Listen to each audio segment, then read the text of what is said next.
권한대행을 얼마나 수행하셨습니까? 한 88일 정도 했습니다. 네.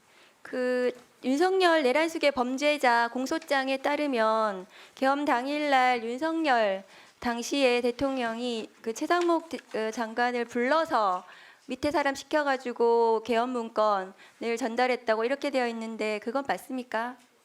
뭐 기획재정부 장관 부르시고 손짓을 하니까 옆에 있는 실무자가 저한테 네. 뭐 하여튼 쪽지 형태로 잡혀 있는 걸 그렇다면 줬습니다. 예, 쪽지 아니고 문건인 것 같은데요. 그렇다면 그것은 당시 계엄을 선포한 대통령의 지시로 문건이 전달된 건 맞습니까?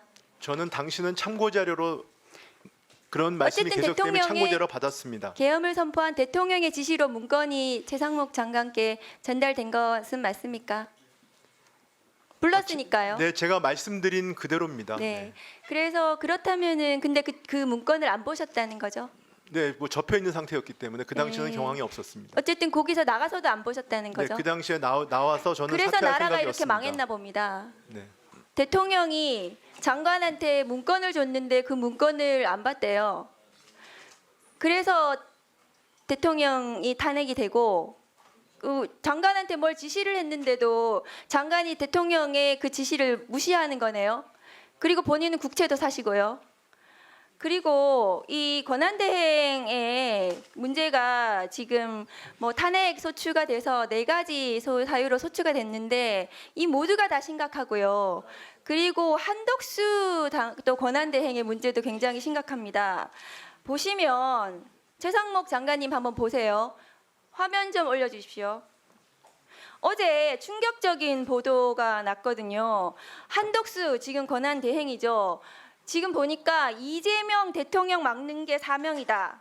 이재명 전 더불어민주당 대표 대선 승리 상황이 우려된다. 이렇게 표명을 했다고 해요. 한덕수 총리가 본인의 불출마 기사를 보고 사실이 아니라면서 이렇게 발언을 했다고 보도가 났습니다.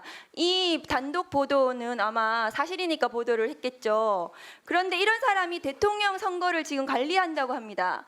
대행을 해보셨으니까 아실 것 같은데 맞습니까? 관리하는 게 맞습니까? 뭐 제가 판단에 위치 않고 저 보도는 아마 사실이 아닐 거로 생각합니다. 사실이 아닌지 사실인지 모르겠지만 이런 말 했으면 이 사람 선거 관리하면 안 되는 거거든요.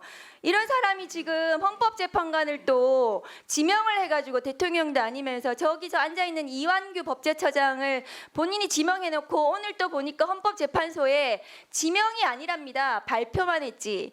이완규 법제처장 인사검증 뭐 자료 내고 했다고 하는데 지금 알려드립니다. 지명 아니라고 합니다. 잘 아세요.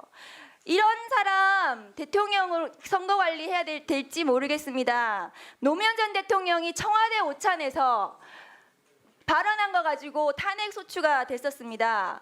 한덕수 대행이 지금 탄핵 소추 사유 하나씩 쌓아가면서 지금 대행을 하고 있는데 장관님 알고 계십니까? 한덕수 대행의 이런 행태 어떻게 생각하시냐고요? 제가 대행에 뭐에 대해서 평가를 하는 건 맞지 않다고 생각합니다. 본인도 출마 의사 있으세요? 저는 없습니다.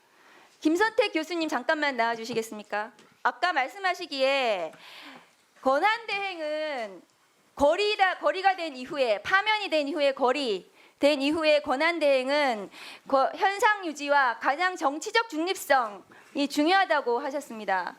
그런데 한덕수 권한대행이 지금 선거 관리를 업무를 맡았는데 특정 대통령 후보의 출마를 막는 것이 자기의 목표인 것처럼 이렇게 말하는 사람 선거 관리로 적합하다고 생각하십니까? 네, 대통령이 고려된 이후의 정부는 과도적인 관리 내각에 불과합니다. 그래서 차기 정부의 권한을 선취해서 잠탈한다거나 그다음에 우리나라는 이제 대통령 승계제도 없기 때문에 바로 대통령 선거를 해야 되고 공정한 선거 관리가 핵심적인 업무입니다. 그렇기 때문에 초라도 이 공정성의 의심을 받을 만한 행동이나 말을 절대 해서는 안 됩니다. 네, 그렇습니다. 그런데 지금 한덕수 권한대행도 그렇고 최상목 대행도 위헌적인 행위를 계속 반복하고 있어요. 그래서 본인이 탄핵 소추된 것입니다. 교수님 들어가셔야 됩니다. 최상목 대행은 이 탄핵 소추 말고도 2025년 1월 3일 윤석열 내란 우두머리 체포영장 집행 당시에 경찰청 이호영 경찰청 차장에게 전화도 했습니다. 그것은 명백한 수사 외압입니다. 왜